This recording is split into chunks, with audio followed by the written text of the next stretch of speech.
బుధవారం జరిగిన ప్రత్యేక సమావేశం సంస్థ కార్యాలయంలో జిల్లా కలెక్టర్ ఇలా త్రిపాఠి ఏర్పాట్లను పరిశీలించారు. ఎన్నికల సంఘం మార్గదర్శకాల మేరకు పారదర్శక సమావేశం నిర్వహించారని అధికారులను ఆదేశించారు.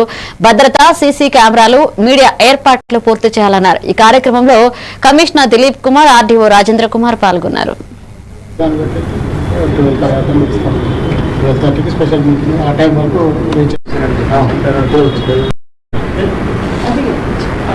వచ్చేసారు.